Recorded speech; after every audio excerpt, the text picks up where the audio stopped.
Hello everyone, I Bhargav would like to welcome you to my YouTube channel Let's English, which is completely dedicated to competitive English, right? आपको जैसा कि याद होगा, हम लोग पिछले कुछ सेशन से ग्रामर के पोर्शन को कंप्लीट करने की कोशिश कर रहे हैं और लास्ट सेशन में हम लोगों ने इंडेफिनिट आर्टिकल यानी आर्टिकल के बारे में डिस्कशन शुरू किया था, राइट? तो उसी सेगमेंट में आज हम कंटिन्यू करेंगे और समझने की कोशिश करेंगे कि डेफिनेट आर्टिकल की नीड क्या है और ये होता क्या है, राइट? तो आइए शुरू करते हैं आज के सेशन को।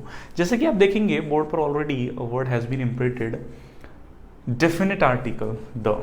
पहली बात, डेफिनेट आर्टिकल द का यूज़ ये है क्या, क्यों करते हैं, ज़रूरत है, यानी जहन में बहुत क्वेश्चन आते हैं। मैं आपको ये बताने से पहले ये होता है वो होता है, मैं आपको समझाना चाहूँगा ये है क्या। सबसे पहले हमें ये बताया जाता है कि डेफिनेट आर्टिकल का यूज़ निश्चित चीज़ों से पहले करते हैं, राइट? अब निश्चित चीज़ तो जनरली, जैसे मैं अगर आपसे पूछूँ, एक वर्ड लिखा है यहाँ पर प्रॉपर नाउन।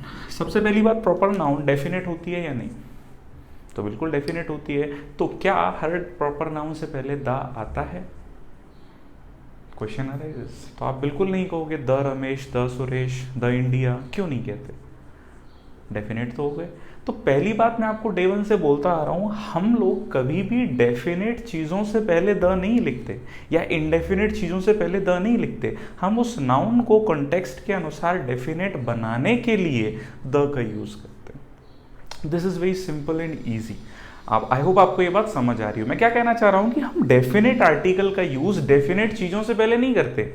डेफिनेट आर्टिकल का यूज़ कॉन्टेक्स्ट के अनुसार उस चीज़ को डेफिनेट बनाने के लिए किया जाता है, राइट? अब इसकी शुरुआत मैं आपको 4 पॉइंट्स में समझा कर करूँगा, जिसमें पहले पॉइंट का मैं आपको डिस्कशन हम लोग करेंगे एग्जाम्पल के थ्रू, राइट? मैं एक सेंटेंस यहाँ लिखने वाला हूँ, ज़रा ध्यान दीजिएगा। क्या मैंने लिखा,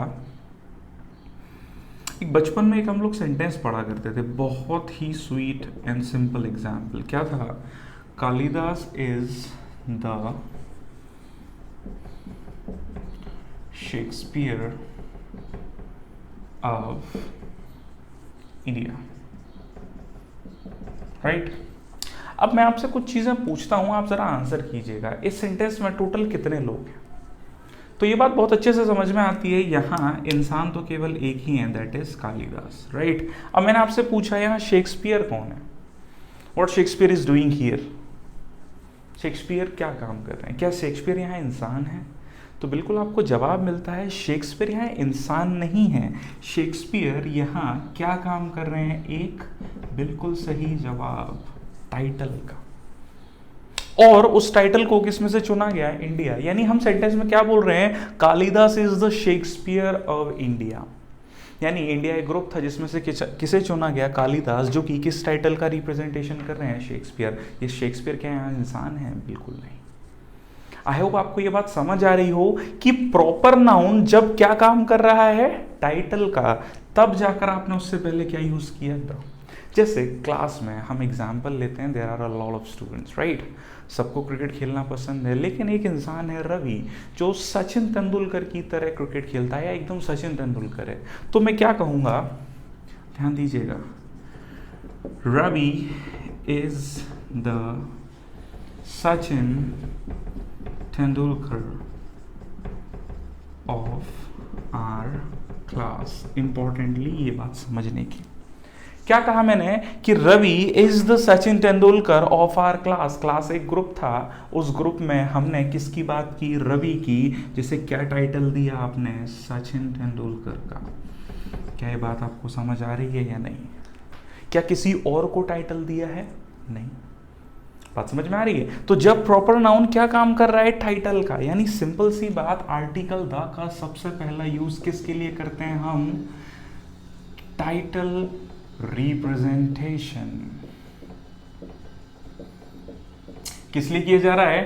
टाइटल रिप्रेजेंटेशन। किसी भी प्रॉपर नाउन को या किसी भी नाउन को टाइटल की तरह जब हम प्रेजेंट कर रहे हैं, तब जाकर हम किसका यूज कर रहे हैं? द का। आई होप आपको ये बात समझ आई हो, राइट? मैं एक एग्जांपल और देता हूं, मैं आपको चीजों को समझाना चाहता हूं, इसलिए समझिएगा। मैंने लिखा, Ravi is the Harish Chandra of our family.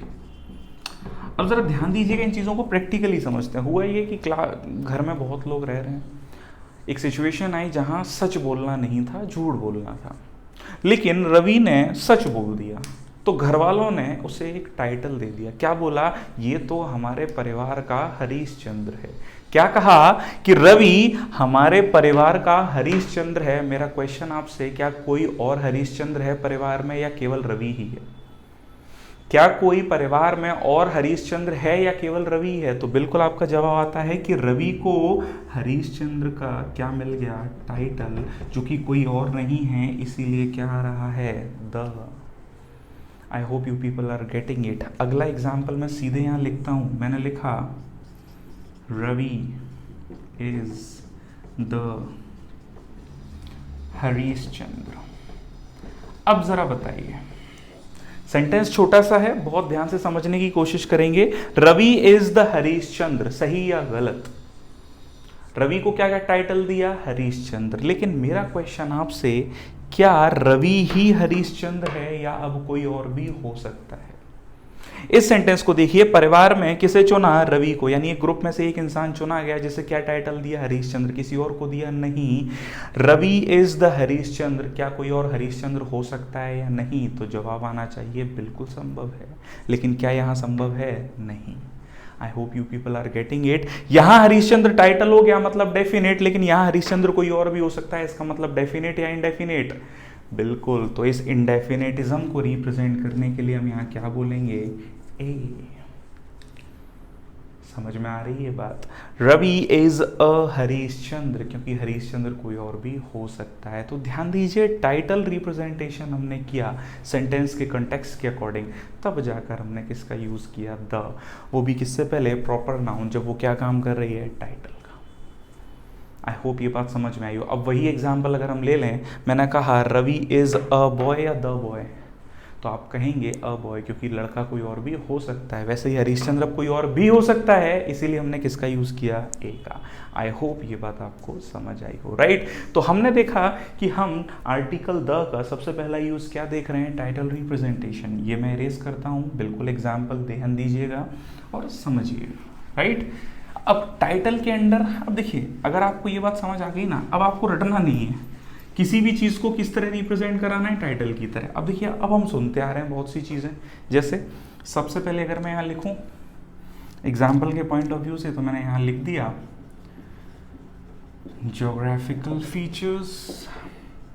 अब देखिए, हम लोग 4 पॉइंट में आर्टिकल द को ख़त्म करेंगे। सबसे पहला पॉइंट टाइटल। अब टाइटल कौन कौन सी?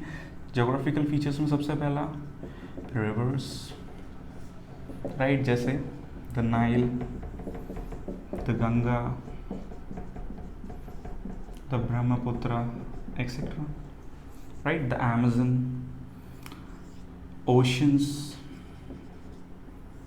रिप्रेजेंटेशन कराने के लिए टाइटल क्या बोलते हैं? जैसे the Indian ocean. How many oceans are there?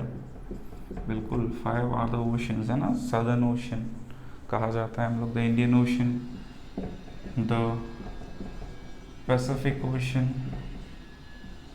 है ना? Oldest and deepest ocean is Pacific ocean. Pacific ocean पे एक डीप बॉटम मोस्ट पॉइंट है, क्या बोलते हैं उसको? बिल्कुल मरियाना ट्रेंच, राइट? इसके अलावा डेजर्ट्स, है ना? टाइटल जैसे सबसे बड़ा डेजर्ट इन इंडिया क्या बोलते हैं? The Thar desert. वर्ल्ड में द सहारा, एशिया में the Gobi, right? Title representation, हम टाइटल दे रहे हैं उन्हें। यूनिकनेस तो पहले से ही है, बस उनको क्या रिप्रेजेंट करा रहे हैं? They are similar to something, है ना? मतलब they are unique in their form as per as title, right? इसके अलावा गल्फ, बे, इनसे पहले जैसे द बे ऑफ बंगाल, है ना? The gulf of Mannar. Example की तरह मैं सिर्फ आपको बताता जा रहा हूँ कि इस तरह से हम लोग इन चीज़ों का यूज़ करते हैं। I hope you people are getting what I am trying to tell, है ना? इसी सेगमेंट में अगर हम आगे बढ़ें तो यूनिक एंटिटीज़। यूनिक एंटिटीज़ बोले तो जैसे अगर हम बात करें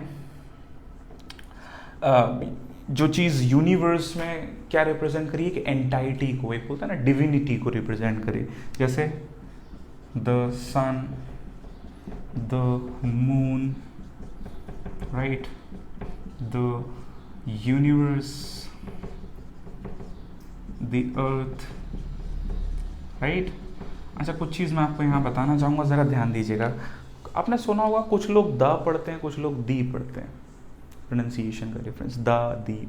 इसका लॉजिक क्या है? As per as British English जो है उसमें कहा जाता है कि अगर किसी वर्ड का प्रोनाउंसिएशन वाउल साउंड हो, वाउल साउंड हो, तो उससे पहले जो द आता है उसका प्रोनाउंसिएशन दी हो जाता है, और कॉन्सोनेंट साउंड से पहले द ही कहता है।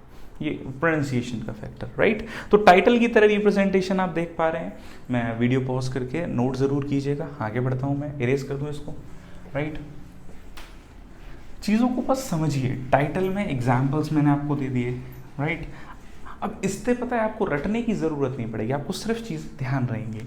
और टाइटल रिप्रेजेंटेशन में क्या आ सकता है? तो देखिए भैया, हम लोग क्या बोलते हैं, बिल्कुल होली बुक्स जैसे the Bible, the Bhagavad Gita,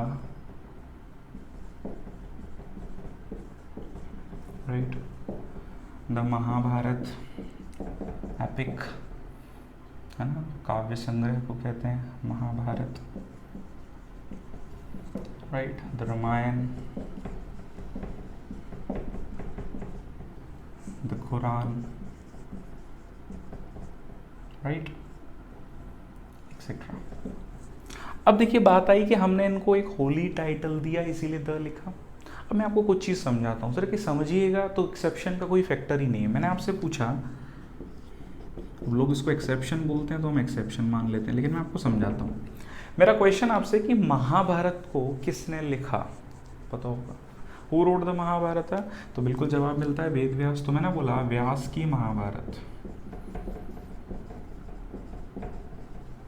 क्या लिख दिया, व्यास की महाभारत। अब जरा बताइए द कहाँ आएगा, व्यास से पहले या महाभारत से पहले? तो अब ये टाइटल क्लियर हो गया कि महाभारत किसकी, व्यास की। तो व्यास यहाँ अपने आप में क्या काम कर रहे हैं, टाइटल। इसका मतलब किसकी जरूरत नहीं है, द की, सिंपल। वैसे ही रामायण किसने लिखी, वाल्मीकि। तो मैंने बोला वाल्मीकि's रामायण। तो फिर से रामायण टाइटल क्या मिल गया, वाल्मीकि's, किसकी जरूरत नहीं है, द की। यानी अगर बुक के ऑथर का नाम उसके साथ मेंशन्ड है तो फिर वो टाइटल अपने आप में हो गया, फिर हमें क्या लिखने की ज़रूरत नहीं है, द की, राइट। इसी सेगमेंट में अगर हम आगे बढ़ें तो आप देखेंगे न्यूज़पेपर्स। न्यूज़पेपर के सेगमेंट में हम देखते हैं, हम क्या बोलते हैं, the Hindu, right, the times of India, right, the Indian express, right. अब कुछ लोगों के मन में एक क्वेश्चन आएगा, सर आपने तो इंग्लिश के अखबारों के नाम दे दिए, हिंदी के अखबारों के से पहले आएगा। तो देखिए हिंदी का अखबार जो हम पढ़ते हैं वो हिंदी में, तो उसमें इंग्लिश की टर्मिनोलॉजी हम इंक्लूड तो नहीं करेंगे, लेकिन जब भी कभी आप इंग्लिश सेंटेंस अगर किसी हिंदी न्यूज़पेपर के बारे में बता रहे हो तो आप वहाँ बिल्कुल बोलेंगे, क्योंकि वो भी तो एक न्यूज़पेपर है जिसे हम क्या दे रहे हैं, टाइटल। जैसे the Dainik Bhaskar is grammatically correct, क्योंकि हम उसको क्या दे रहे हैं, title. Always remember these small things, right. Next one, अगर मैं आपसे पूछूं हिस्टोरिकल मॉन्यूमेंट्स, हिस्ट्री किससे संबंधित है ना, हिस्टोरिकल मॉन्यूमेंट्स, जैसे मैंने कहा the Taj, right, the Red Fort, right, the Qutub Minar, है ना, एक्सेट्रा, द चार मीनार। हिस्टोरिकल, हिस्ट्री से संबंधित है, इसीलिए उन्हें टाइटल की तरह रिप्रेजेंट कर रहे हैं, राइट। नेक्स्ट अगर मैं कहूँ आपको हिस्टोरिकल इवेंट्स,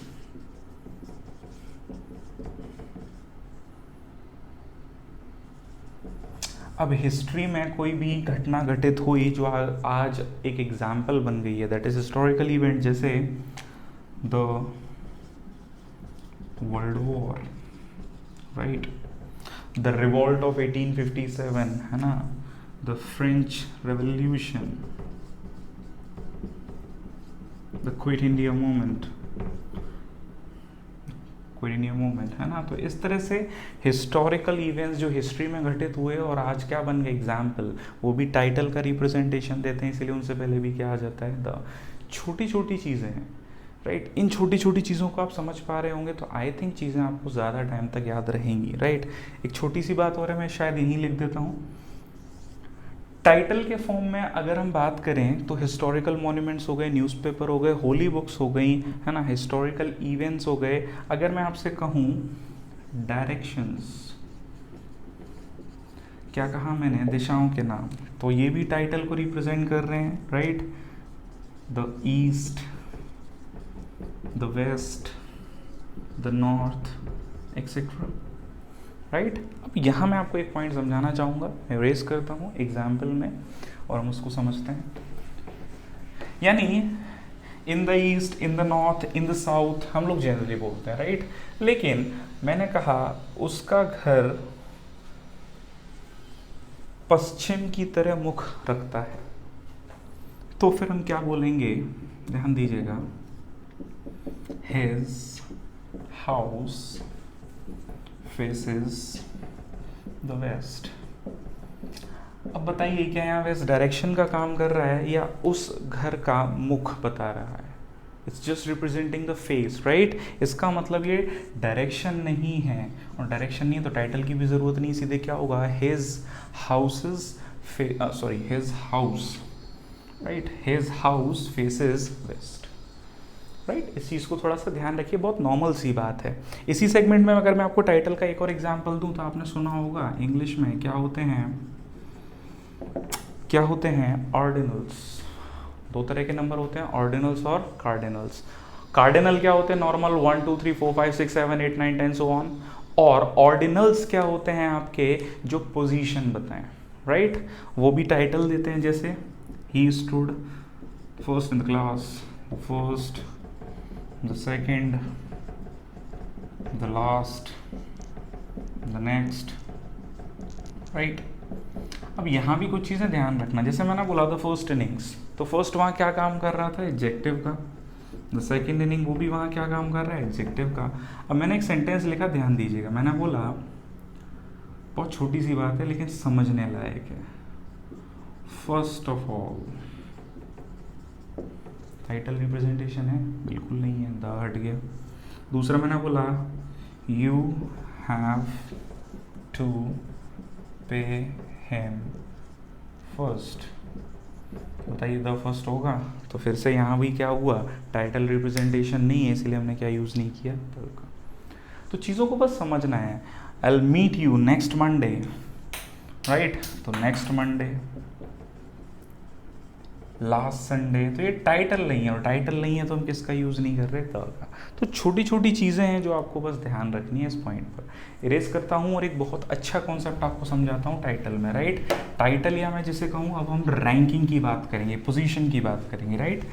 न्यूज़पेपर पढ़ते हैं हम लोग, न्यूज़पेपर पढ़ते समय अक्सर आपने देखा होगा कि प्राइम मिनिस्टर, जिसे मैं एक सेंटेंस लिखता हूँ, ध्यान दीजिएगा, मैंने बोला the Prime Minister visits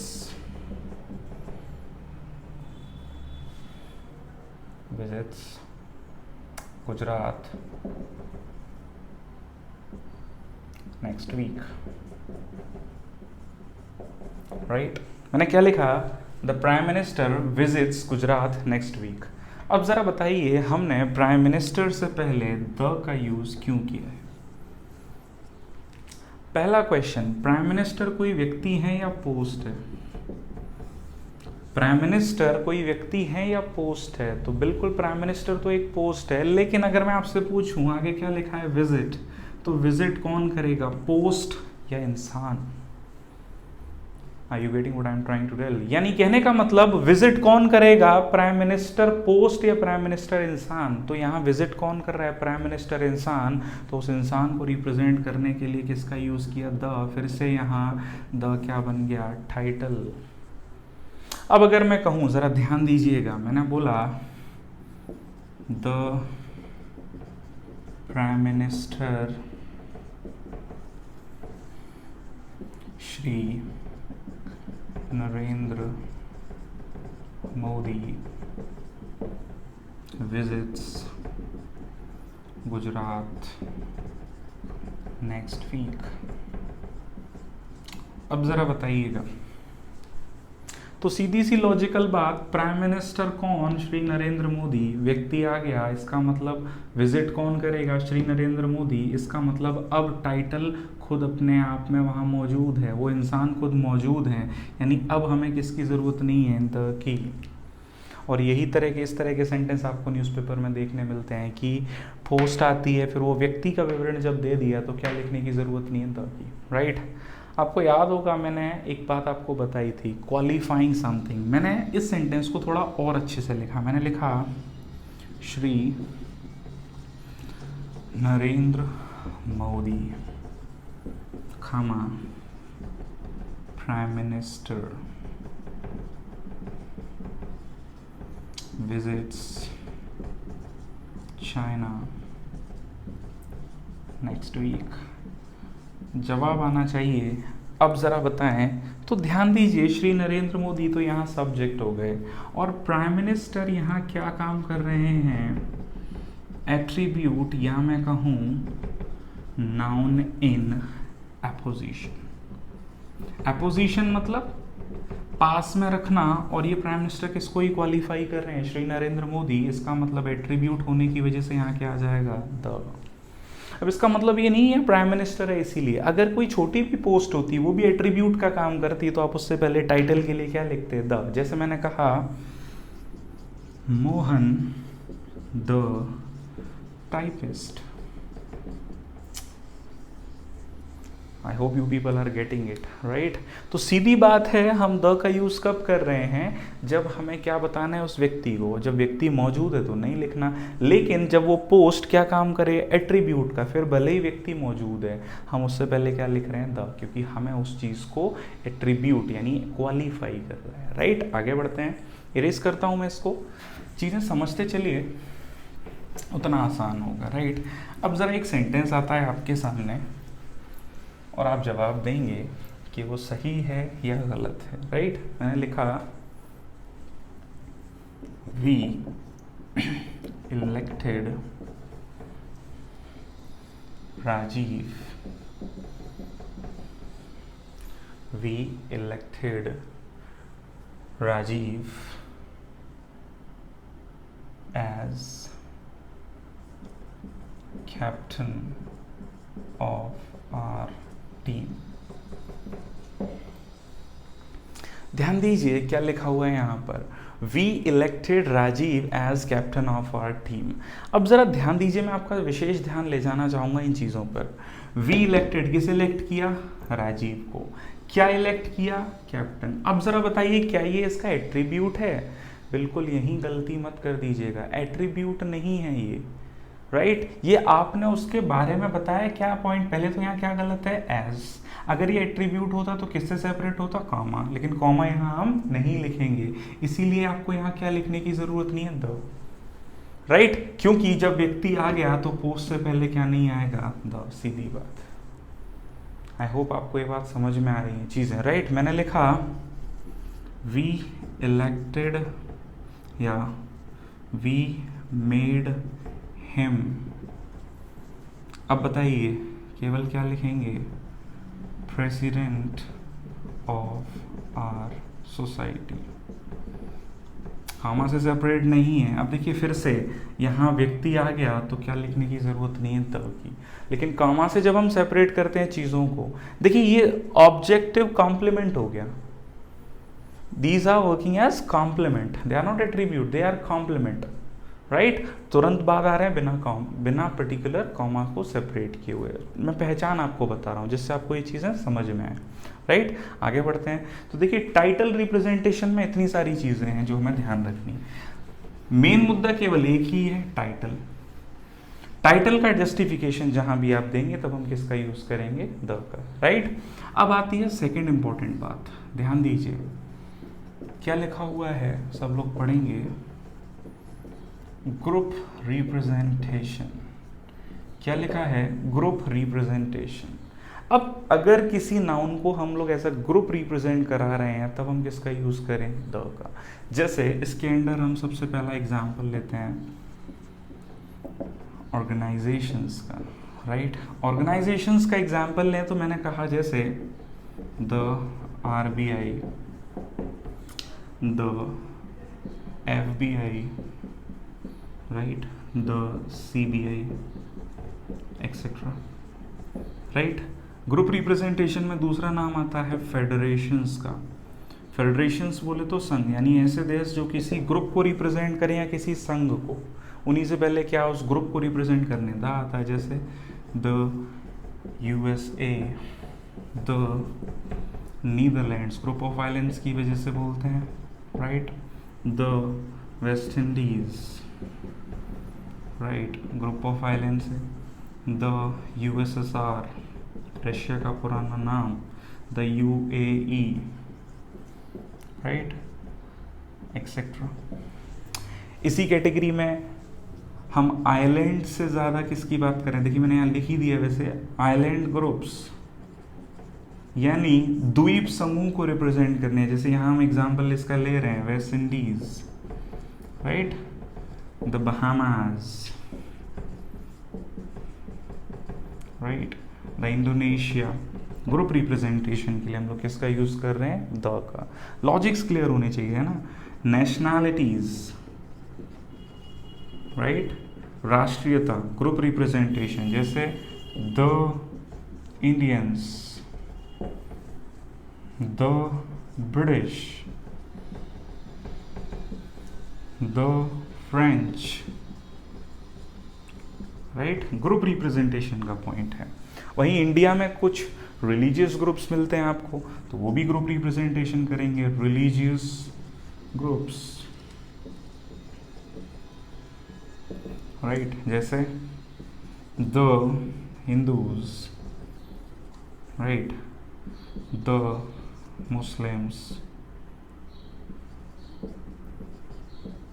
the Christians,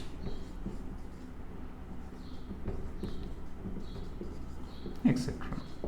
यानी सीधी सी लॉजिकल बात, जहां भी हमें ग्रुप रिप्रेजेंटेशन करना है हम द का यूज कर रहे हैं। अब आपको शायद याद होगा, there are 29 states in our country, है ना, अब 30 भी हैं, 29। आप सिर्फ छोटा सा एग्जांपल समझिए, मैं ज्योग्राफी वहाँ पर नहीं जाता हूँ, मैं सिर्फ अपने इंग्लिश पर रहता हूँ, ठीक है।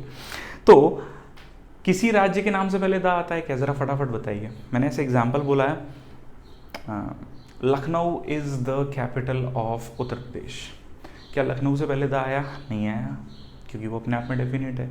कैपिटल से पहले दा आया, क्योंकि कैपिटल एक ही है। टाइटल आ गया, लखनऊ को क्या मिल गया, टाइटल, तो Lucknow is the capital. Capital क्या हो गया, टाइटल, किसका, उत्तर प्रदेश, तो द तो नहीं बोला, राइट। बात समझ में आ रही होगी, हमें ये चीज़ ध्यान से समझनी है। यानी स्टेट्स के नाम से पहले, सिटीज़ के नाम से पहले नहीं यूज़ कर रहे, राइट। अब बात आती है, क्या हम लोग किसी स्टेट के नाम से पहले द लिख सकते हैं, तो बिल्कुल आपने कभी सुना हो, हम लोग इंग्लिश में क्या बोलते हैं, द पंजाब, द सूडान। फिर से पंजाब नाम कैसे पड़ा, 5 नदियों का समूह, तो ग्रुप रिप्रेजेंटेशन है, इसलिए क्या यूज़ कर लिया, द का। बस इतनी छोटी सी बात है जो आपको ध्यान रखनी है। तो ग्रुप रिप्रेजेंटेशन जहाँ भी होगा हम किसका यूज़ कर रहे हैं, द का, राइट। आगे बढ़ते हैं, मैं रेस करता हूँ। ग्रुप रिप्रेजेंटेशन छोटी सी बात है, बस समझने लायक है, राइट। आगे बढ़ते हैं, समझते चलेंगे। नेक्स्ट जो पॉइंट आता है सबसे इंपॉर्टेंट, और वहाँ आपको थोड़ा सा अपना एडजेक्टिव जो पॉइंट था उसको वापस से रिकॉल करना पड़ेगा। एडजेक्टिव में मैंने आपको एक डिग्री बताई थी, कौन सी, सुपरलेटिव। सुपरलेटिव डिग्री क्या काम करती है, क्या काम करती है, सिलेक्शन का, हाँ या ना। तो बस नेक्स्ट जो वही यूज़ है द का, सिलेक्शन जब भी बताना है हम किसका यूज़ करेंगे, द का। अब सिलेक्शन के पॉइंट ऑफ व्यू से सबसे पहले आपकी कौन सी डिग्री ही मिलती है, बिल्कुल सुपरलेटिव डिग्री। सुपरलेटिव डिग्री से पहले क्या आता है, द, क्योंकि वो क्या काम करती है, सिलेक्शन का। क्या ये बात याद रहेगी, मैंने कहा Rajesh is the best student in our class. बहुत ही इजी कर रहा हूं मैं आपके लिए, यानी सीधी 3 बात आपको भी ध्यान रखनी है, टाइटल, ग्रुप रिप्रेजेंटेशन, अब क्या आ गया, सिलेक्शन। अब सुपरलेटिव डिग्री सिलेक्शन किस में से करती है, ग्रुप में से, बता चुका हूँ ये बात। और ग्रुप मिनिमम कितनी चीज़ को, 3, लेकिन सिलेक्ट तो 2 में से भी करते हैं। तो बस हम नेक्स्ट बात क्या समझ रहे हैं, अलॉन्ग विथ, वही पॉइंट है जो हम पढ़ चुके हैं, कंपैरेटिव डिग्री,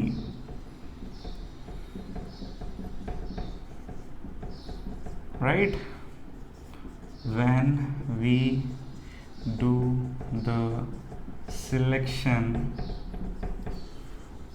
between कितने में से 2, राइट। जैसे मैंने बोला Meera is the better of the 2 sisters, right. Meera दोनों बहनों में बेहतर है, दोनों बहनों में बेहतर है, यानी दोनों में से सिलेक्ट किया तो बेटर यहाँ कंपैरिजन नहीं सिलेक्शन का काम कर रहा है, इसीलिए उससे पहले क्या आ गया द। लॉजिक पर रहेंगे चीज़ें, ध्यान रहेंगी, राइट। एक मैंने आपको बताया था कंडीशनल कंपैरिजन, कंपैरेटिव डिग्री के अंडर ही था, याद आ गया होगा। जितना उतना हिंदी में बोलते हैं ना, है ना। क्या एग्जाम्पल था, कोई भी एग्जाम्पल ले सकते हैं। जितना पैसे वाला उतना लालची, राइट। जितना पाते हैं उतना ही अधिक चाहते हैं, जितना ऊंचा जाओगे उतना ठंड बढ़ेगी। यानी हम कंडीशनल कंपैरिजन कर रहे हैं, कैसा कंपैरिजन, जिसमें दोनों में बराबर चेंज हो, राइट। जैसे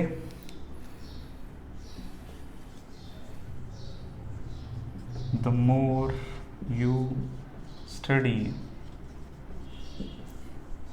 the sooner or earlier you get success, right. Conditional comparison है, सीधी बात, तो वहां हम किसका यूज कर रहे हैं, द का। सिलेक्शन का प्रोसीजर है, सीधी बात, कुछ है ही नहीं। हम सिलेक्ट करें किसी भी चीज़ का, ग्रुप रिप्रेजेंटेशन करें तब करना है, टाइटल है तब करना है। And the most important thing, मैं इसे इरेज कर दूं, आई होप आपको ये बातें समझ रहेंगी, याद रहेंगी, है ना। इरेज करके नोट ज़रूर कीजिएगा पॉज करके, राइट। अगली बात जो आती है वो सब लोग जानते हैं कि जब भी कोई नाउन सेंटेंस के अनुसार डेफिनेट हो जाए तो द का यूज़ करते हैं। अब सेंटेंस के अनुसार डेफिनेट कैसे, जैसे मैंने बोला I bought a book, मैंने किताब खरीदी, मुझे नहीं पता कौन सी, तो कोई भी हो सकती है, तो इंडेफिनिट आर्टिकल आ गया, आया ना। लेकिन मैंने कहा किताब जो मैंने खरीदी बहुत ही ज़्यादा उपयोगी है, किताब जो मैंने खरीदी बहुत ही ज़्यादा उपयोगी थी। इसका मतलब अब भी नाम तो नहीं आया, लेकिन सेंटेंस के अनुसार निश्चित हो गया, तो क्या बनेगा, the book which I bought yesterday was very useful, किताब जो मैंने कल खरीदी। अब आप देखिए सेंटेंस के अनुसार किताब निश्चित हो गई, इसीलिए क्या आ गया, द। यानी to make something definite according to the sentence, ये भी एक प्रकार का टाइटल में ही काम करता है, राइट। वाक्य के अनुसार किसी को हमने डेफिनेट बना दिया तो हमने किसका यूज कर लिया, द का। अब इस कैटेगरी में एक सेगमेंट रहता है कि जब किसी नाउन को जनरली आप किस फॉर्म में लिख दें, नाउन ऑफ नाउन, तो उससे पहले किसका यूज करते हैं, द का, right, is preceded by the generally. जैसे the people of India, the students of this class, right, the servant of our house. तो अगर नाउन ऑफ नाउन के फॉर्म में किसी चीज़ को हम रखते हैं तो वो वाक्य के अनुसार निश्चित ही होगी, और निश्चित होगी तो उससे पहले क्या आएगा, the representation to make it definite, right. अब कुछ सेगमेंट्स हैं जहां हम फ्रेज के फॉर्म में यूज़ कर ही लेते हैं द, जैसे फ्रेजल फॉर्म आप लोग सुनते ही रहते हो, बोलते ही रहते हैं हम लोग, जैसे in the country, right, in the morning, in the evening, right, in the town, in the city, in the office, right, speak the truth,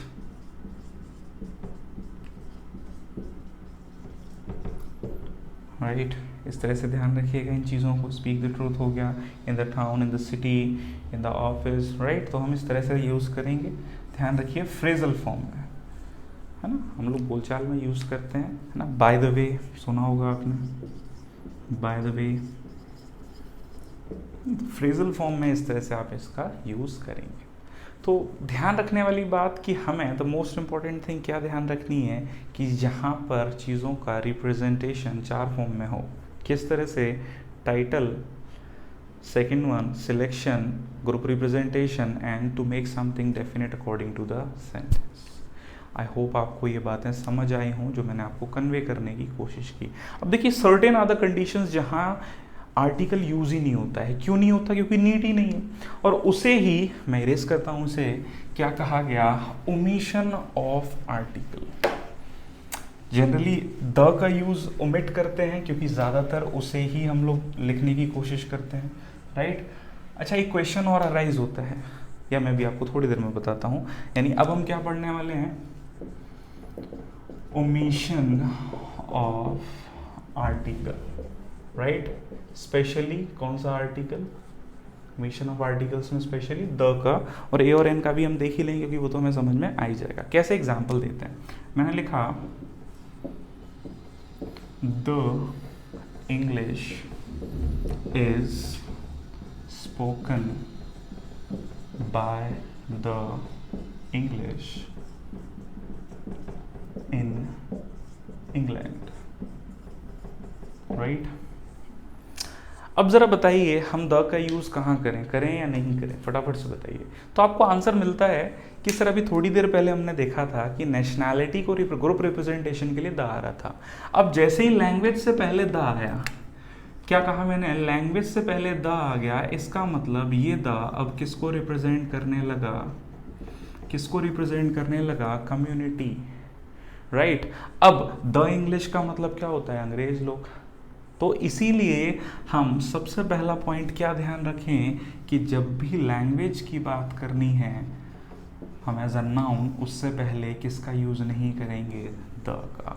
इसीलिए क्या होगा? English is spoken by the English in England. बाद वाला the English क्या represent कर रहा है? Community.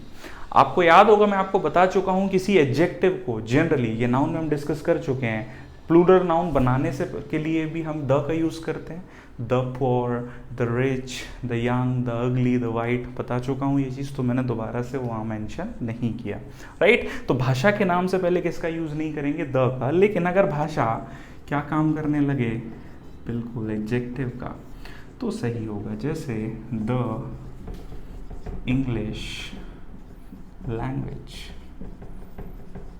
अब यहाँ लैंग्वेज क्या हुआ? नाउन, और इससे पहले क्या आ गया? एडजेक्टिव, और एडजेक्टिव है तो टाइटल, इसीलिए क्या आ गया? द। तो सीधी बात, अगर कोई प्रॉपर नाउन एडजेक्टिव की तरह रिप्रेजेंट हो तो आप लिख सकते हैं, क्योंकि वो टाइटल हो गया, और टाइटल है तो द लिखेंगे, राइट। आई होप ये बात आपको समझ में आई हो। इसके अलावा हम द का यूज किससे पहले भी नहीं करेंगे? यानी आर्टिकल का यूज हम किससे पहले भी नहीं करेंगे? प्लूरल नाउन्स, क्योंकि वो अपने आप में ही क्या रिप्रेजेंट कर रहे हैं? पूरे ग्रुप को, राइट। जैसे मैंने बोला passengers are travelling in a train, right. अब इस एग्जाम्पल में अगर आप देखें तो पैसेंजर्स प्लूरल है, और प्लूरल है तो द लिखने की जरूरत नहीं, क्योंकि पैसेंजर्स में सब शामिल हो गए। अब अगर आप यहाँ पर क्या लिखते हो? द, तो वो ग्रामेटिकली गलत हो जाएगा, क्योंकि कुछ रिप्रेजेंट ही नहीं करना, ना कोई सिमिलर ग्रुप है। लेकिन अगर मैं कहूं राजधानी एक्सप्रेस के पैसेंजर्स, तब आप क्या बोलोगे? द पैसेंजर्स ऑफ राजधानी एक्सप्रेस, क्योंकि अब हमने स्पेसिफाई कर दिया। तो प्लूरल नाउन से पहले आर्टिकल नहीं आता जब तक कि वो सेंटेंस या कॉन्टेक्स्ट के अनुसार क्या ना हो जाए? Definite, right. आई होप ये बात समझ आई हो। इरेज करता हूं मैं। और आप देखेंगे तो और क्या हम लोगों को ओमिशन मिलते हैं? तो आप लोगों ने एक शब्द सुना होगा, रूटीन। अब रूटीन का मतलब क्या होता है? जो नियमित हो। तो ऐसे कार्य जो नियमित रूप से घटित हो रहे हैं, जैसे जिन्हें हम क्या कहेंगे? Routine events,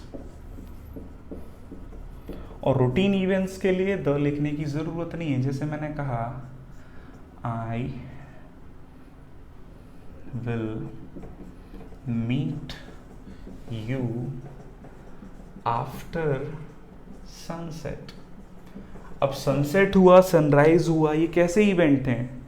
routine event. और रूटीन इवेंट को डेली हम देखते ही हैं या किसी पर्टिकुलर रूटीन पर वो रिपीट ही हो रहे हैं, तो द लिखने की ज़रूरत नहीं, स्पेसिफाइड नहीं है, राइट? ध्यान रखिएगा इस चीज़ को। नेक्स्ट आता है डिसीजेस। बीमारियों के नाम से पहले भी द नहीं लिखते। जैसे बीमारी का नाम कॉलेरा, मलेरिया। आपको याद होगा स्कूल टाइम पर एक एप्लीकेशन लिखते थे, रेस्पेक्टेड, ये बोलते हैं रेस्पेक्टेड सर, मैंने उस दिन बताया था रेस्पेक्ट सर अपने आप में रेस्पेक्टेड है, डियर सर और ma'am, I beg to say that I have been suffering from fever since last night and my doctor advise me to take complete bed rest. बस यही याद रहता था हमें, है ना? तो ध्यान दीजिए, हमने नहीं बोला सफरिंग फ्रॉम द फीवर, क्या कहा? सफरिंग फ्रॉम फीवर, क्योंकि वो एक डिसीज, नॉर्मल डिसीज है। द लिखना है, नहीं लिखने की ज़रूरत है, राइट? कोई भी पर्टिकुलर डायबिटीज़ है ना? हाँ, कुछ लोग सोचते हैं कि जो डिसीजेज एज पर एंड होती है, बिल्कुल ऐसा कहीं नहीं, कुछ मेंशन नहीं है, तो डोंट बॉदर मच। हाँ, स्पोकन में ऐसा है, और ग्रामेटिकली इससे रिलेटेड कोई कॉम्पिटिटिव एग्जाम में क्वेश्चन आज तक नहीं आया, तो डोंट बॉदर मच, राइट? तो कहने का मतलब रूटीन इवेंट है आपका, है ना? मैं अगर आपसे पूछूं, रूटीन में एक और चीज़ आती है, मील्स। कितने तरह के? जैसे आपने बोला ब्रेकफास्ट, लंच, डिनर, सपर। सपर सुना है ना? सपर क्या होता है? सपर स्नैक्स बोलते हैं ना। आप जनरली डिनर के बाद जो लोग स्वीट्स या बेवरेजेस लेने के आदी होते हैं, दैट इज़ पर्टिकुलरली कॉल्ड सपर। तो ये भी रूटीन इवेंट में काउंट होता है, तो नहीं यूज़ करेंगे। जैसे I take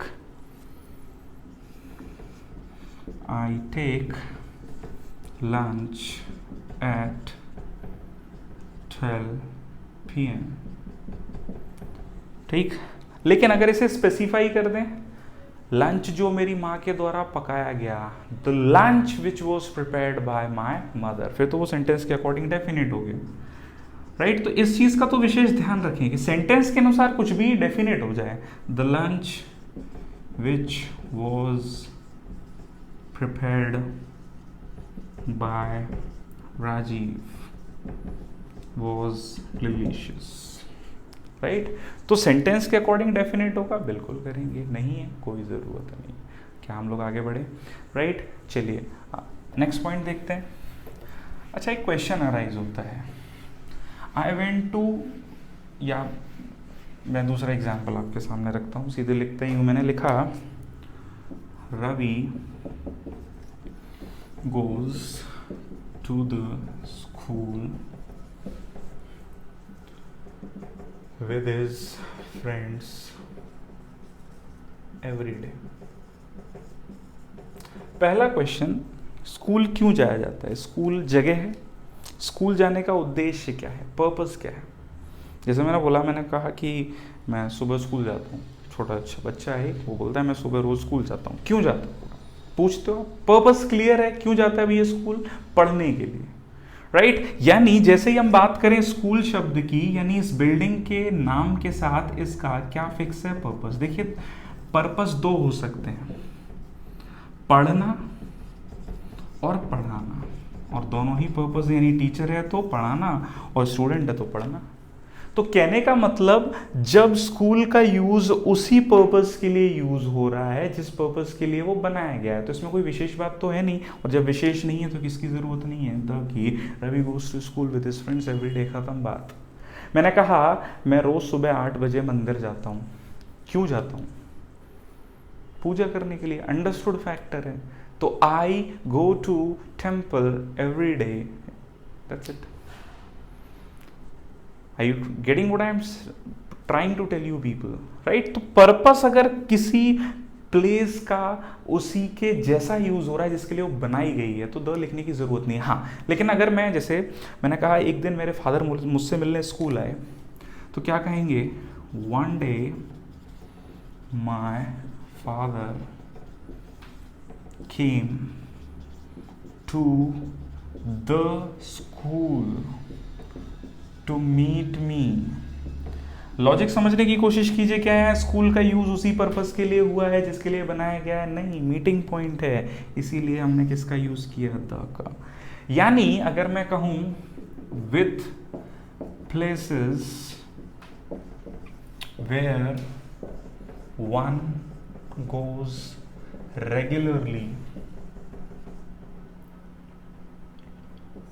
for the purpose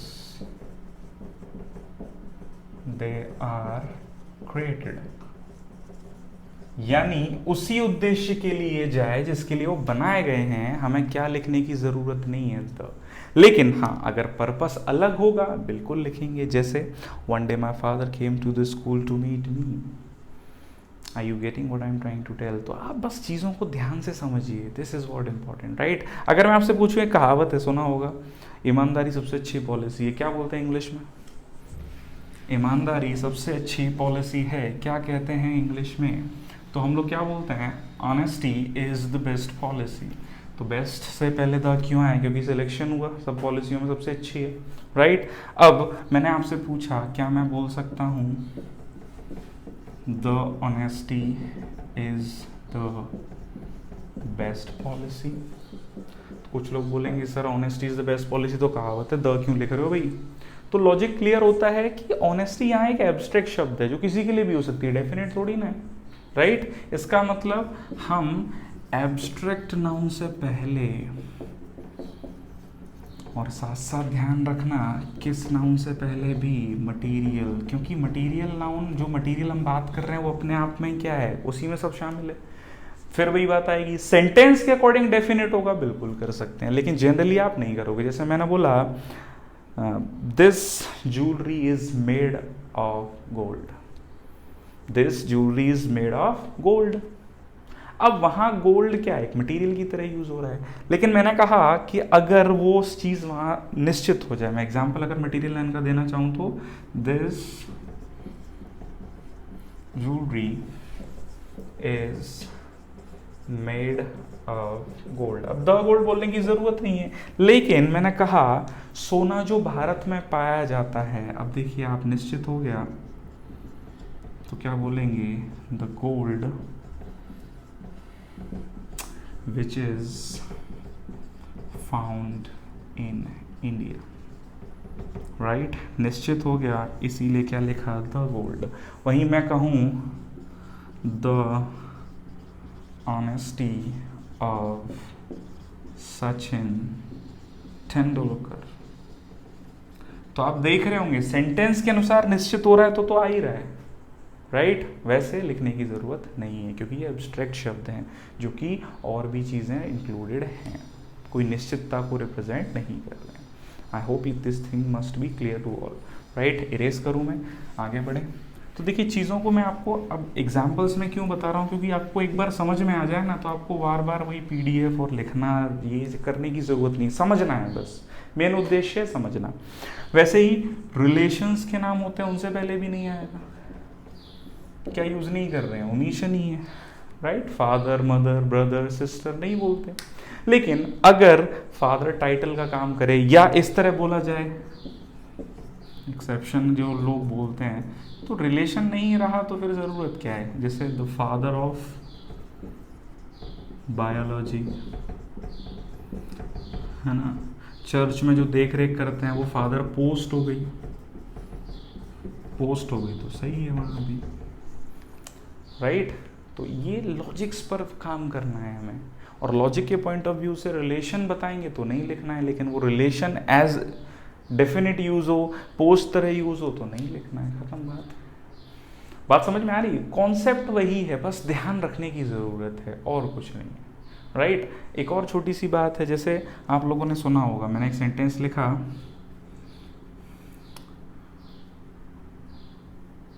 जैसे एक छोटा सा एग्जाम्पल मैंने लिखा यहाँ पर, ध्यान दीजिएगा। In winters people light bonfires bonfire सुना है ना, हाथ सेकने के लिए। अब देखिए विंटर यहाँ पर क्या है, सीजन का काम कर रहा है, सीजन है तो आता ही है, रेगुलर है, रूटीन है, तो क्या ज़रूरत नहीं है द की, राइट। मैंने बोला I will come to meet you on Diwali.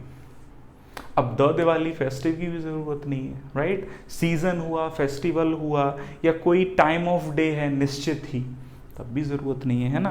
तो ये सब सारी चीज़ें रिपीट में आ, रिपीटेशन में है। जैसे सीजन हुआ, ओकेजन,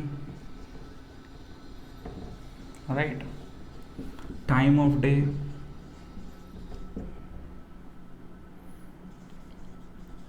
राइट, रिलेशन हम लिख ही चुके हैं, पार्लियामेंट। अब ये सारी चीज़ें, हॉस्पिटल, ये सब उसी में आ जाएगा, है ना। अगर इस पर्पस के लिए हो रहा है तो बिल्कुल ज़रूरत नहीं है ना। Hospital, jail, prison, is in jail, etcetera, right. Games and sports से पहले नहीं लिखना है, गेम्स, स्पोर्ट्स, राइट। तो इन चीज़ों को बस ध्यान रखें, क्वेश्चंस को देखेंगे, समझ में आ जाएगी। तो आई होप ओमिशन का इतना सारा सेगमेंट और आर्टिकल द का सेगमेंट आपको थोड़ा बहुत समझ में आया हो, राइट। मैं एक अलग से सेशन अरेंज करूंगा जिसमें हम केवल आर्टिकल के क्वेश्चन अटैम्प्ट करेंगे, जिसमें शायद आपको चीज़ें ज़्यादा बेहतर समझ में आए, राइट। तो अब हमारा मेन टारगेट रहेगा क्वेश्चन के थ्रू अपने कॉन्सेप्ट को क्लियर करें। आप इस सेशन को रिवाइज ज़रूर कीजिए, जो भी आपकी क्वेरीज हैं वो आप मुझसे कमेंट्स में पूछ सकते हैं, मैं उन्हें रिप्लाई करूंगा, और उनके लिए भी हम एक अलग से सेशन ऑर्गेनाइज करेंगे। अब जो भी आपके कमेंट्स आएंगे उन कमेंट्स के बारे में हम डिस्कशन करेंगे, क्वेश्चंस के बारे में मैं आपको बताता रहूँगा, राइट। आई होप आर्टिकल के बारे में कुछ एक नई चीज़ आपको सीखने मिली और आर्टिकल को कैसे यूज़ करना है बहुत आसान भाषा में मैंने आपको समझाने की कोशिश की। So this is all for now. मिलेंगे हम लोग नेक्स्ट सेशन में कुछ नए कॉन्सेप्ट्स के साथ। Till then please take care and keep studying. Thank you very much for watching this video.